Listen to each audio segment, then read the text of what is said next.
Mesdames et messieurs, bonsoir. Au sommaire de cette édition, une rencontre autour de la santé judiciaire du pays. Le chef de l'État et les autres membres du Conseil de la magistrature ont planché sur la réforme de la justice. Mine le chiffre record de 15 millions de tonnes expédiées en 2014. La CBG fête son succès malgré le poids de la fièvre Ebola. 100 millions de francs guinéens offerts à la Fondation Prosmi.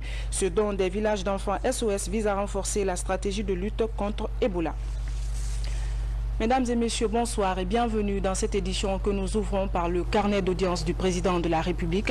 Professeur Alpha Condé s'est entretenu avec les autres membres du Haut Conseil de la magistrature. C'était au cours d'un déjeuner qui a permis aux conseillers de débattre des questions liées à la réforme de la justice dans notre pays. Compte rendu, Ibrahima Kita. Ils sont membres du Conseil supérieur de la magistrature à répondre à l'invitation du chef de l'État, professeur Alpha Condé, pour un déjeuner de travail et de constat. Il s'agissait donc, au cours de ce déjeuner de travail, de mettre l'accent sur ce qui a été fait et ce qui reste à faire dans la réforme du secteur, afin que les magistrats guinéens fassent peau neuve. Pour y arriver, le secteur a incontestablement besoin d'un profond changement. Le Conseil supérieur de la magistrature, pour la première fois, il est opérationnel en Guinée. Et il est de tradition que le chef de l'État, qui est la clé de voûte des institutions, rencontre régulièrement toutes les institutions dans le cadre d'un échange. C'est par rapport à cela que c'est déjà une première en Guinée.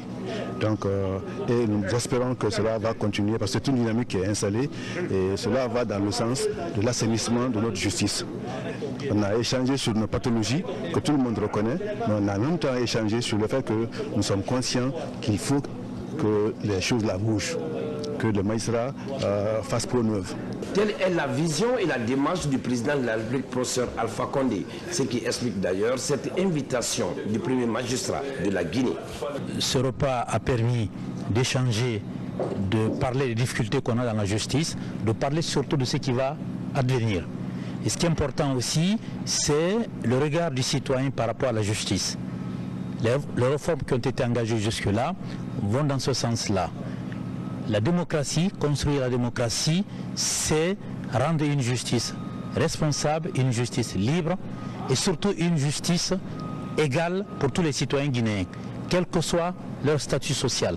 Ce déjeuner marque ainsi le départ d'une tradition pour une justice forte au service des populations et de la démocratie. Au chapitre de l'épidémie de fièvre Ebola, les bonnes volontés continuent de se manifester pour aider le gouvernement dans la riposte contre la maladie. Les villages d'enfants SOS de Guinée ont fait don d'un chèque de 100 millions de francs guinéens à la fondation de la première dame de la République, un geste qui vise à accompagner Agagene Condé dans la lutte contre Ebola. Reportage Ali Badra Condé. 100 millions de francs guinéens. C'est le chèque octroyé par les villages SOS de Guinée à la Fondation Prosmi. Ce geste accompagne la Fondation de la Première Dame de la République dans la lutte contre la fièvre hémorragique à virus Ebola. Madame la Première Dame, face au fléau que représente le virus Ebola, vous vous dépensez sans compter pour arrêter sa progression.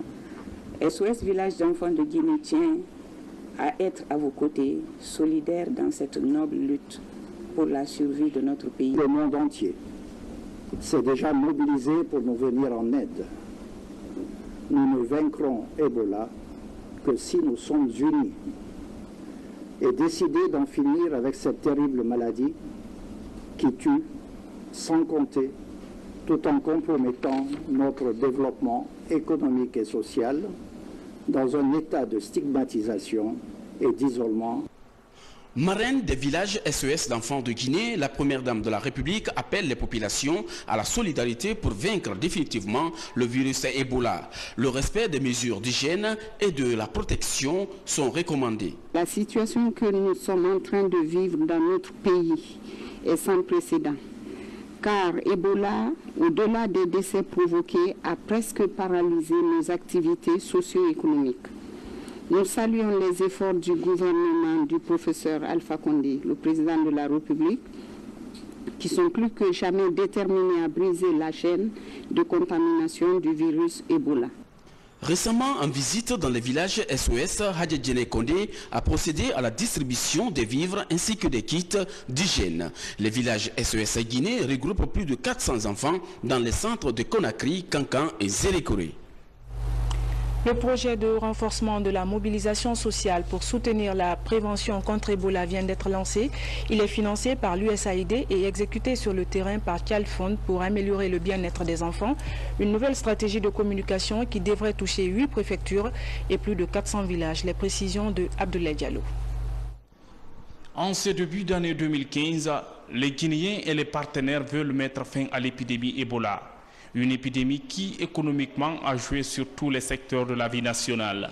Conscients de la menace, les acteurs de Child Fund se mobilisent pour accompagner les actions de prévention engagées par les autorités, particulièrement dans les 8 préfectures d'intervention de l'ONG. Cet atelier est une contribution donc, à l'effort national qui est en train de faire ça, donc, pour confirmer le choix du gouvernement guinéen de procéder à l'ouverture. Donc, Ebola, c'est une épidémie qui interpelle tous les environnements de vie donc des populations, en particulier des enfants. Et l'école doit être perçue comme un de ces environnements de vie dans lesquels il faut créer les conditions. Principale cible de Child Fund, les enfants. Il s'agit là de mener des campagnes de sensibilisation, de suivre les contacts et de soutenir psychologiquement les malades. Pour cet expert sénégalais, la mobilisation sociale reste une des stratégies efficaces pour lutter contre ce virus. Au niveau du ministère de la Santé, il y a une très forte mobilisation de toute la communauté sanitaire et de toutes les populations qui vraiment ont bien compris que nous devons tout faire pour que cette maladie-là soit repoussée. À travers cette rencontre, Child Fund veut se tailler une place de choix dans l'éradication du virus Ebola. L'ONG a pour mission principale l'amélioration du bien-être de l'enfant. À la baie, les acteurs de la société civile s'impliquent dans la riposte à Ebola. Ils viennent de lancer une formation à l'intention des agents préfectoraux, des ONG et des associations. Elle a porté sur la sensibilisation et les mesures de prévention contre la maladie. Les citoyens se disent déterminés à vaincre Ebola dans la région. Falilou Diallo. Le forum régional de la société civile de la baie en ordre de bataille pour renforcer la riposte anti-Ebola et promouvoir la paix sociale dans cette région dont la capitale a connu son premier cas de malade de l'épidémie hémorragique à virus Ebola en décembre 2014. Renforcer les capacités des membres des OSC pour leur implication au processus électoral, également renforcement des capacités pour la prévention et la gestion des conflits récurrents au niveau de cette région. D'où cette rencontre de la baie qui s'est penchée sur la mobilisation pour rendre plus opérationnelle la stratégie Ebola 0 dans 60 jours et le renforcement du tissu social en cette année électorale. Je suis satisfait de l'engagement que le gouverneur de la région de la baie a pris devant ces acteurs de la société civile. C'est lui véritablement d'être à leur écoute, mais aussi de se prêter à toutes les remarques et les interpellations que les acteurs de la société civile vont formuler à l'endroit des autorités de la baie. L'implication des autorités administratives et religieuses dans la promotion de la paix sociale et la lutte contre l'épidémie d'Ebola est un impératif, d'où ces différentes rencontres pour gagner ce pari dans la région de la baie. Mine, la compagnie des bauxites de Guinée CBG a battu un record de production en expédiant plus de 15 millions de tonnes en 2014. La direction générale et les actionnaires se réjouissent de cette performance et félicitent les employés. Invite a été faite aux travailleurs de respecter et faire respecter les mesures d'hygiène pour rompre la chaîne de contamination du virus Ebola. Mohamed Alpha Baldé. À l'occasion du Nouvel An, le ministère des Mines réunit l'ensemble des acteurs du secteur. Après les traditionnelles présentations de meilleurs vœux, l'impact du virus Ebola sur l'activité minière s'invite dans les débats. Le ministère se réjouit du fait qu'aucun cas d'Ebola n'a été enregistré dans les sociétés minières.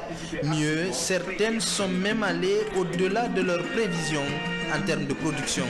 Les sociétés minières en activité ont pu atteindre leur objectif de production. CBG, au lieu de faire 14 millions de tonnes, a fait 15 millions de tonnes. Sur les prévisions pour cette année, le numéro 1 du département annonce plusieurs projets dont la création d'un site web pour le ministère, la réouverture du cadastre minier qui sera désormais modernisé et accessible en ligne par toutes les sociétés minières du monde. Nous pourrons décider de la réouverture du cadastre pour que tous les projets miniers qui s'intéressent à la Guinée puissent être servis sous la base des principes clairs et simples. Premier venu, premier servi. Le virus Ebola est aujourd'hui à la base de l'arrêt de plusieurs projets miniers. Le ministère des Mines invite l'ensemble des acteurs à faire de la campagne Zéro Ebola en 60 jours une réalité. Ce pour que le boom minier tant attendu amorce le véritable décollage économique de la Guinée. Afria, l'usine de bauxite est aux arrêts depuis plus de 2 ans. En manque d'activité, les citoyens se passionnent pour le maraîchage. Vous allez le voir, la terre est généreuse et peut nourrir la population. Il suffit de l'exploiter. Ils sollicitent un appui logistique du gouvernement pour accroître les rendements. Le point avec Francis Collier. La population de Fria vivait de cette usine. Aujourd'hui, l'usine est arrêtée et la population prend la vie du bon côté. Ici, sur les berges du fleuve Concouré, près de 40 hectares sont mis en valeur. Des groupements maraîchers cultivent du piment, de l'aubergine, du gombo et du maïs pour l'essentiel. Une expérience qui pourrait profiter aux habitants. Nous venons pour travailler. Les semences ne donnent pas bien. Nous sommes dans cette souffrance. Des difficultés, il y en a. Les plantes meurent et pour les arroser, une seule motopompe est disponible pour 20 groupements maraîchers.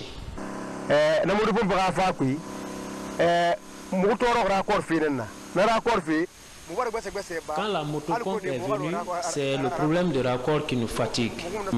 Ce que nous demandons, c'est de nous trouver une grande motopompe avec des raccords pour servir tout le monde.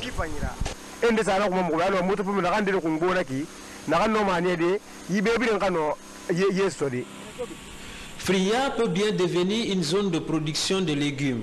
Seulement, il faut noter que le désenclavement de cette zone de production distant de 3 km serait un coup de pouce avantageux.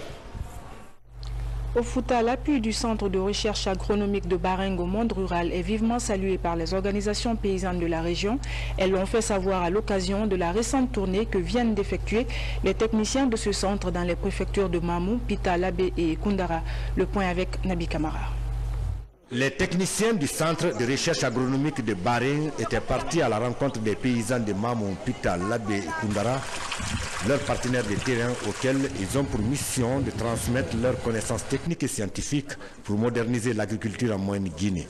Objectif, évaluer la performance des technologies transférées et recueillir les impressions des paysans sur l'appui du Centre de recherche agronomique de Bareng au secteur agricole au Fouta. À part les organisations paysannes, le Centre de recherche agronomique de Bareng dans la préfecture de Pita collabore avec les projets de développement de la région du Fouta, l'Agence nationale de la promotion rurale et le Conseil agricole Amproca. Dans le cadre de cette collaboration, des activités ont été programmées avec l'Amproca et l'Agence nationale de la promotion rurale du Conseil agricole pour l'exécution des activités de formation des producteurs. C'est ainsi qu'en Moyenne-Guinée, on a installé 25 unités d'expérimentation paysanne qui constituent une plateforme d'échange entre les chercheurs, les vulgarisateurs et les paysans.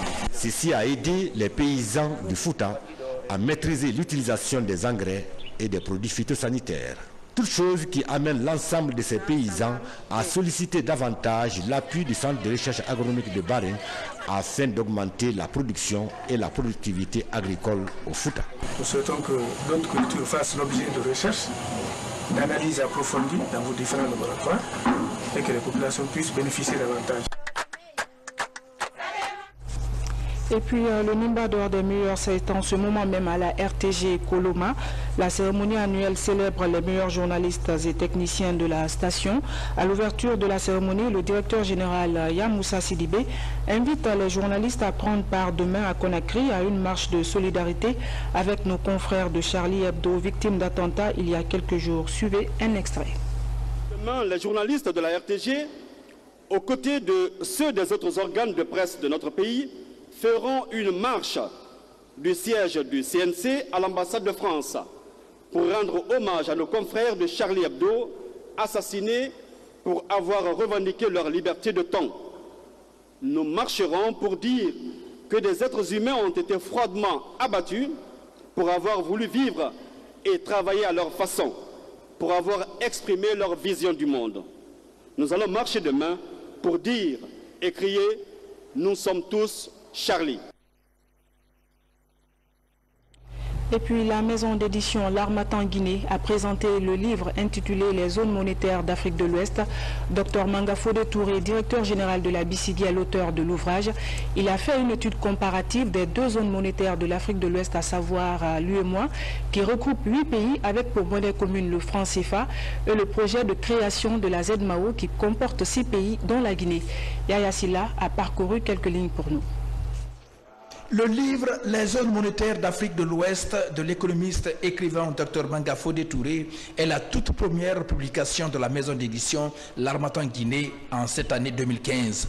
Ce livre de 183 pages est consacré entièrement de la situation monétaire des 15 pays de la sous-région ouest-africaine. Le sujet traité dans cet ouvrage, les zones monétaires de l'Afrique de l'Ouest, est d'un intérêt particulier pour le banquier central que je suis. Les conclusions que l'auteur a tirées des études qu'il a conduites sur la convergence macroéconomique, l'indépendance des banques centrales de l'Afrique de l'Ouest et l'intégration monétaire ouest-africaine m'ont fortement interpellé. M. Manga Fodé est quelqu'un qui n'est pas sa première publication chez nous. On a vu lors de la première publication qu'il y avait du sérieux dans ce qu'il faisait.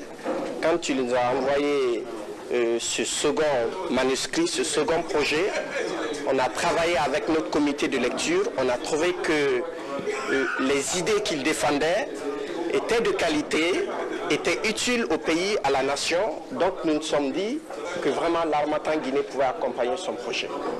L'ouvrage « Les zones monétaires d'Afrique de l'Ouest » est un guide pour les économistes qui s'intéressent à l'intégration monétaire de la sous-région ouest-africaine. L'auteur explique en détail les recherches menées dans les deux zones monétaires, à savoir l'UEMOA et la ZMAO. Il analyse la convergence macroéconomique, l'indépendance des banques de la CEDEAO, les régimes de change optimal et l'intégration monétaire. Sur cette dernière question, l'auteur laisse le choix aux décideurs.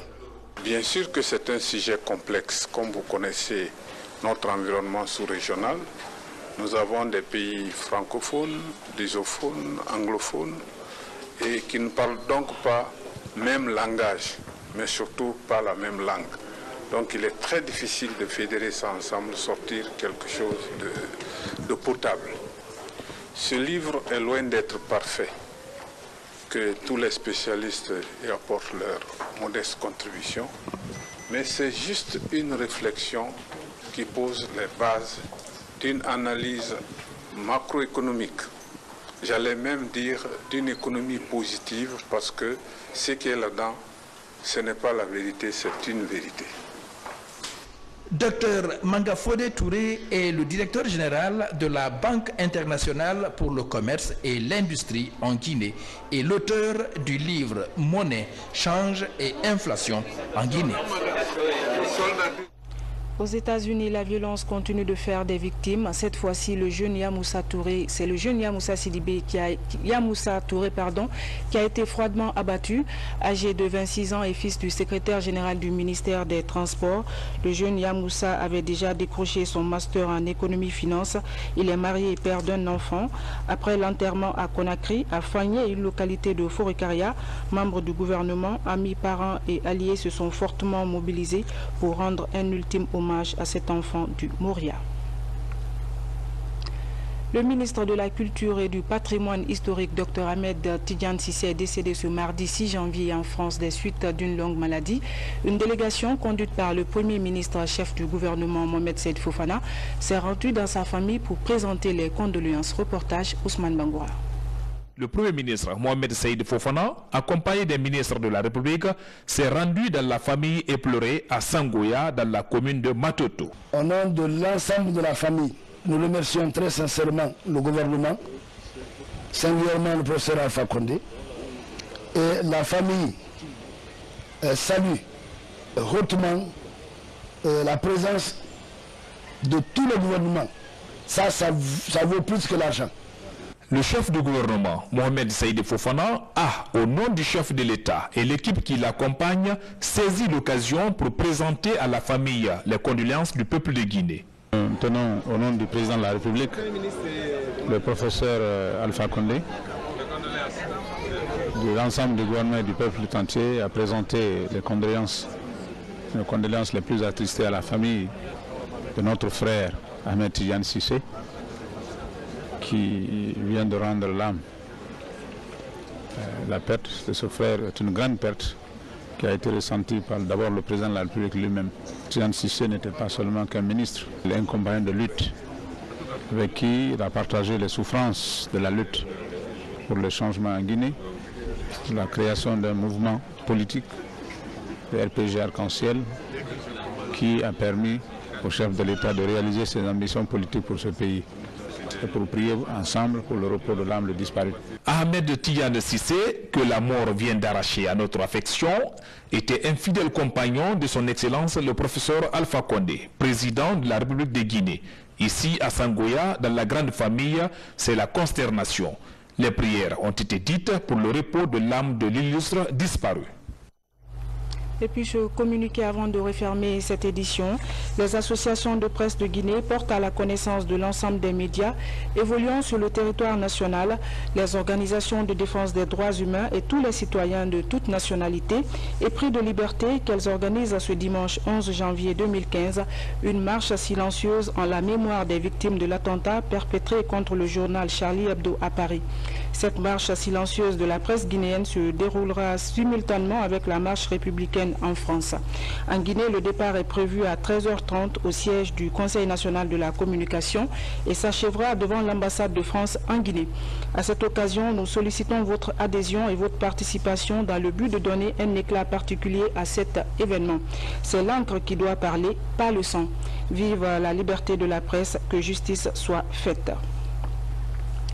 Mesdames et messieurs, c'est la fin de ce journal. Merci à vous de l'avoir suivi. Bonne soirée en compagnie de nos programmes. À demain.